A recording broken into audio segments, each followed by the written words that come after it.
Howdy, y'all. My name is Oliver the Shoe Man, and today I'm just gonna do a video of me sewing a welt and just talking through it.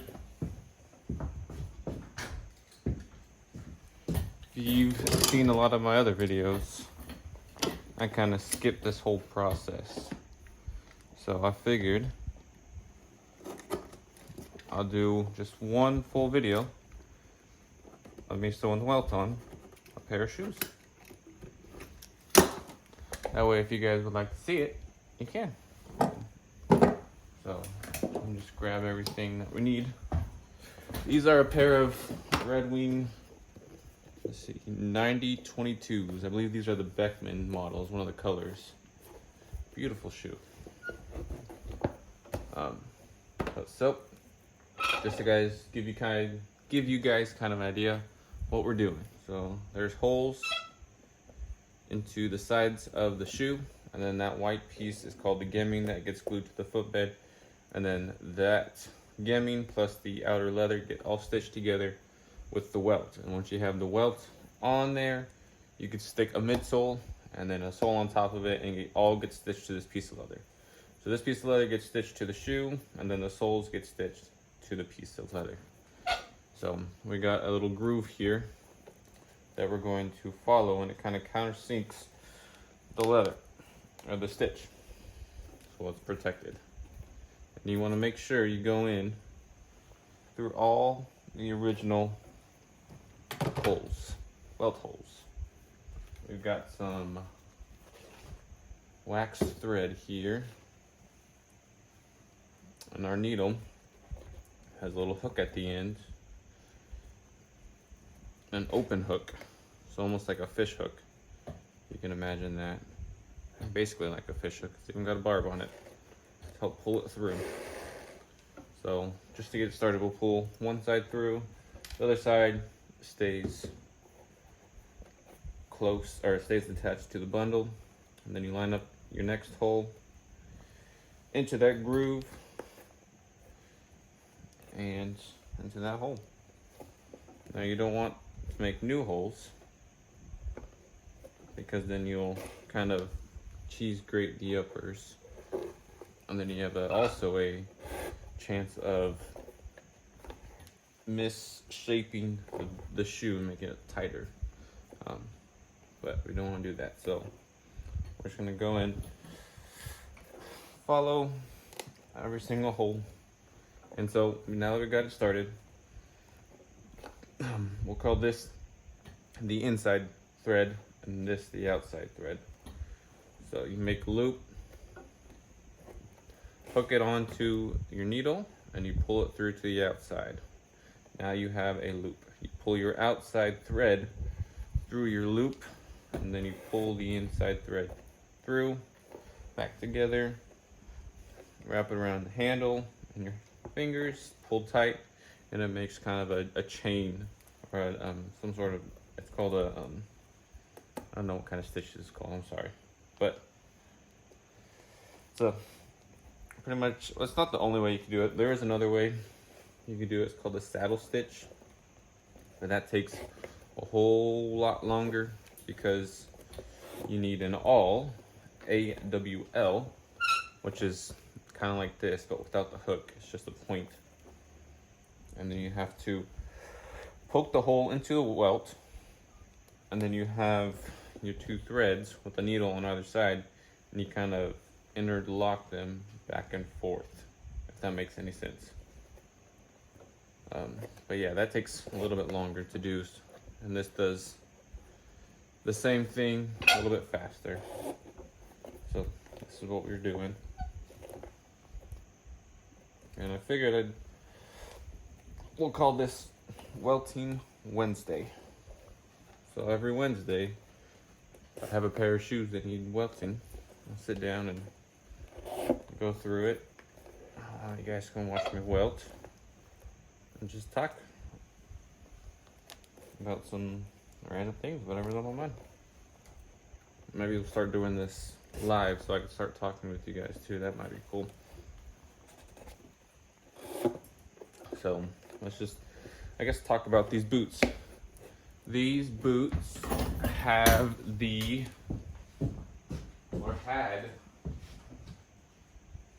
they're called the mini lugs. And these Vibram, or not Vibram, Vibram doesn't make these, so Red Wings use these, but over time, whether you wear it or not, it starts to crack. So that's why we're replacing the soles on these, because those crack. Now Red Wing has since moved, from what I've seen, to the Vibram mini lugs, which are these. It says Vibram right there. So if you're interested in getting a pair of Beckmans, I think that's what they're called, make sure you have that Vibram logo on the sole. And if you don't, just expect to be getting or needing to pay for a resole sooner than if you were to have the Vibram soles on there. But other than that, they're good quality shoe. Leather footbed, leather welts, good heels, rubber heels that last a long time. I guess some people with Red Wing boots, some of them obviously, yeah, they're more workwear. But some pairs like these and the Iron Rangers, some people use them for work. Some other people use them kind of like a casual boot, or not, I guess a casual dress boot. You know, there are some pretty cool conversions out there that I've seen other cobblers do with the Iron Rangers, or like a Beckman like this one. They're pretty cool, and honestly, I would wear them too as a casual boot as well. Well, actually, on my YouTube page, if you want to go check it out, I redid my pair of Iron Rangers with a very similar style sole, but instead of doing black, I did the red ones. Kind of red. They're almost like an orangish reddish. I don't have those here for you, right, to look at, actually. Yeah, I do. Vibram doesn't make these. I honestly don't know who makes these, but these are the soles that we did with the matching red heel. Turned out pretty nice. And then I added some like leather binding to the top right here with some really cool leather, like red leather. Worth the watch if you guys want to go check it out. It's also on my YouTube page. And then another pair I just recently finished up. That was pretty cool. I don't know what this guy, he used them as his work boots, and they were pretty much trashed. Like the leather uppers were covered in mud and dirt and concrete. They were pretty bad. So that was a full rebuild we did. I ended up, now the thing is, he wanted to use those as a casual boot, kind of retire it from his work attire into more of a casual style. So we took everything off. Took all the welt. This piece got taken out. The footbed, this piece, the gemming got replaced. I shampooed, re-dyed the uppers. It was a lot of work, but it turned out pretty nice. It's just anything in life that requires a little bit of work, a lot of work, is most likely worth it. Anything hard, or what's the saying? Anything in life that's worth getting, you have to work for, or else everyone would have it. Something along those lines. If it was easy, everyone would be doing it. So is it really worth doing if everyone else is doing it? I don't know.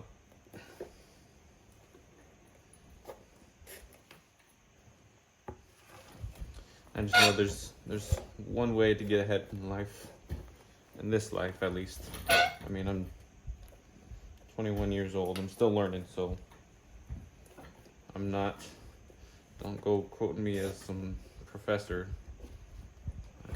All I know is what's worked for me so far in life is hard work, dedication, and most importantly, God. Those things, you can't really go wrong in life. Now, that doesn't guarantee an easy life. My life's not easy. It's a lot better than most others, and I thank God for that. But God does, He actually promises trials and tribulations in life. But I mean, that's the only way we're gonna grow. If you have an easy peasy life, I mean, let's take it as simple as school. You're trying to learn this equation. It's gonna be hard at first, and you're gonna kind of struggle through it. You're gonna need some help from other people to learn the equation. But once you get it down, I mean, it comes second nature to you. So it's that simple. I mean, well, it's not that simple, but you know what I mean.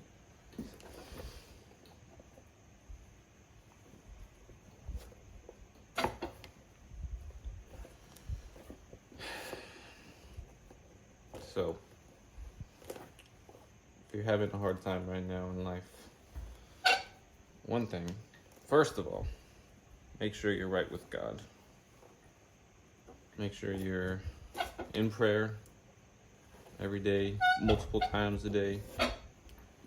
Make sure you're reading the Word, the Bible, because all of the answers to the questions we have, I don't want to say all, most of the answers to the questions we have in life are in that book.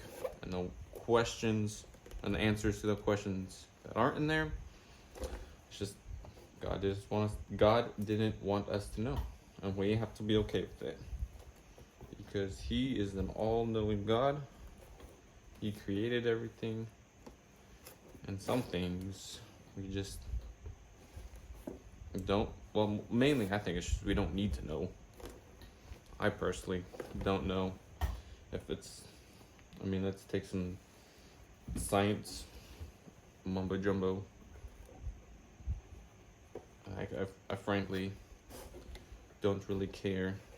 Let's take the whole how the Earth started, right?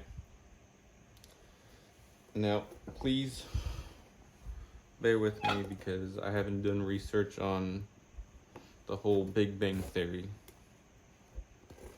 But what I know is what the Bible tells us.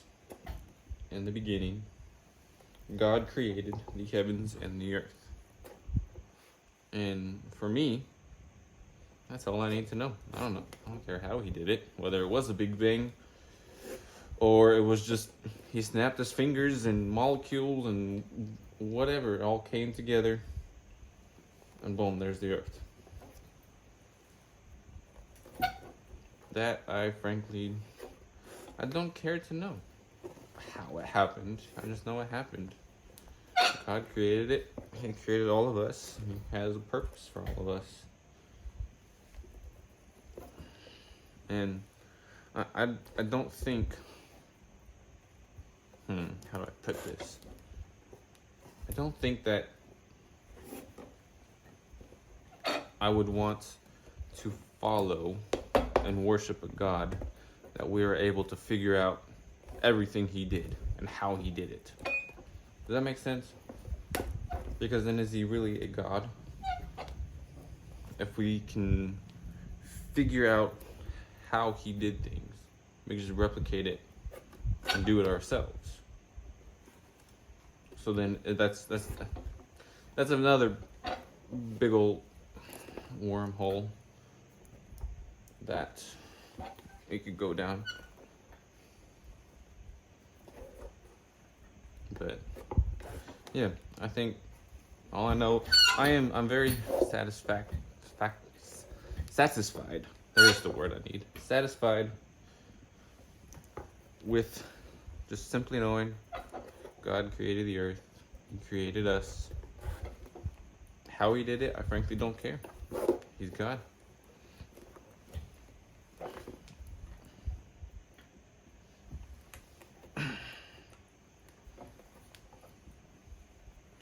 Now, that's obviously just talking about big things, like talking like earth creation, and obviously there's things in this life that we should learn and seek to learn, but some things, excuse me, I just think we need to leave up to God and trust in Him, and like He made it. He's God. We're not going to understand, and that's okay. I'm just gonna grab some coffee here. This coffee's pretty good. So they took the coffee beans and they stored them. I think they stored them in a bourbon barrel. Now, I don't drink alcohol, even though I'm 21. I just choose not to. I mean, I've done in the past, and it just wasn't for me. Didn't like it. I'm cool with not drinking, although I do love the taste. Oddly enough, I love the taste of whiskey and how it burns going down the throat. I know it's very strange. My wife tells me all the time, like, why do you like rubbing alcohol? And I don't know. I guess that's also why I like to drink bitter coffee. I don't know why. That's just something I like. But there's no alcohol in the coffee. But I guess they aged the beans in the bourbon whiskey barrels. So it's got a nice bourbon flavor to the coffee. And so I'm able to get that flavor without getting drunk or drinking alcohol.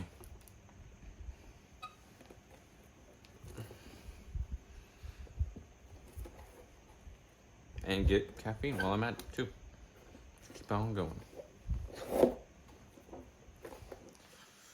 So as you guys can see, I mean, it's not taking forever, but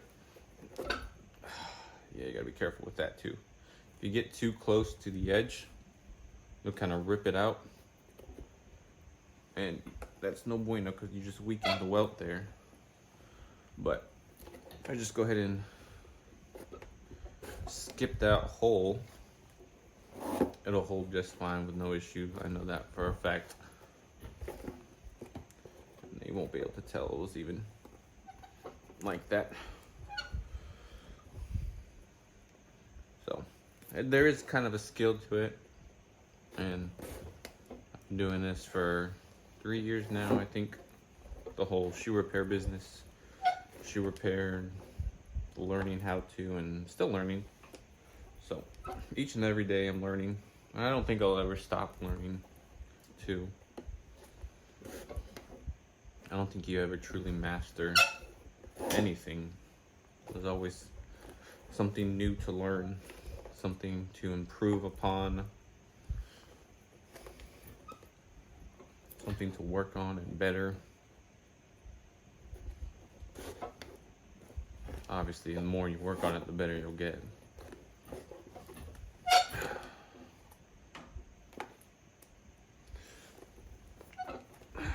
But we're coming here to the end. It's a 270 degree welt, which means that this leather piece goes from one ankle bone all the way to the other ankle bone and stops. It would be a 360 if it went all the way around the back of the heel. With this particular pair, we're going to be putting a heel rand on it, which is the piece of leather that goes in the back here that's supposed to mimic this welt going around, but the stitch doesn't go all the way around. But this particular customer requested the stitch to go all the way around it. So what we'll do is we'll take our leather heel rand, we'll put it on there, leave it a little bit wider, as wide as a welt. And then when we put our midsoles on and go to stitch the midsoles, we'll stitch it all the way around the back of the heel. Now, that's just holding the heel rand and the midsole together. So we still have to nail the back of the heel to secure it to the shoe. But it kind of gives the impression that it's 360 welted and gives a little bit of a wider base for your heel to walk on.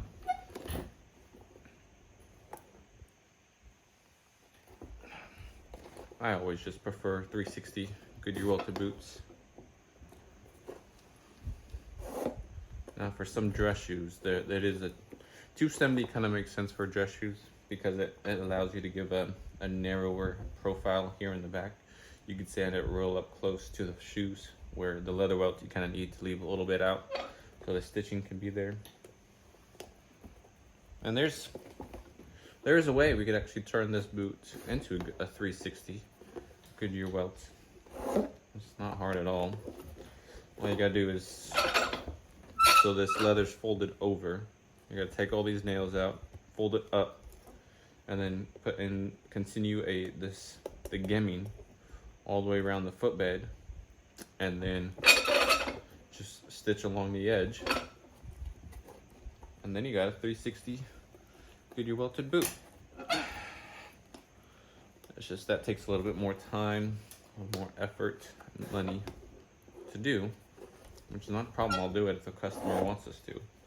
But he is already spending a lot of money on getting his brand new pairs of shoes fixed. So I told him, let's just do the heel. Keep it at 270, and I'll stitch around the back to make it look like a Goodyear welted, a 360, and I'll still give you that extra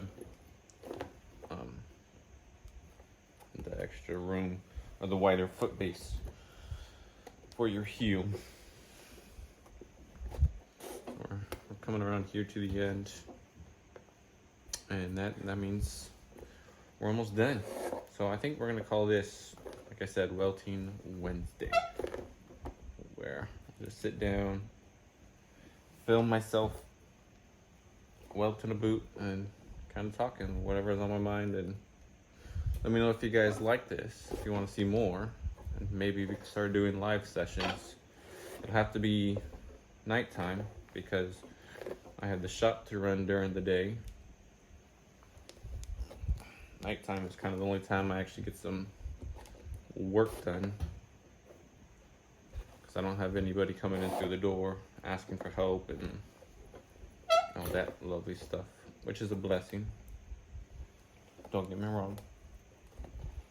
Sometimes I just fall super behind because I'm only one person. I've only got 2 hands. But we'll get, hopefully, God willing, we're praying for some help here soon. Some apprentices to come in the shop and help with the smaller jobs, but that's just, it takes more time away from me to do the bigger jobs and more money that we have to put out for the business, which is good. It means it's showing growth. But I think the main thing right now is finding the help. So here, let me show you what I did. So I went to the end and I went back one over top of it. And instead of pulling it through like that, I'm gonna pull the inside thread all the way through. And now this outside thread can get pulled to the inside. And then I'll tie that into a knot, double knot, cut off the excess Now, instead of just cutting it right off, what I'm going to do is kind of cut at an angle. Right? And kind of, it's called skiving it down. So that when the heel rand comes on, we'll skive the heel rand the opposite direction. And so when they lay on top of each other, it'll be nice, smooth transition, and you won't really be able to tell. You should be able to tell where it started, the joint start and stop.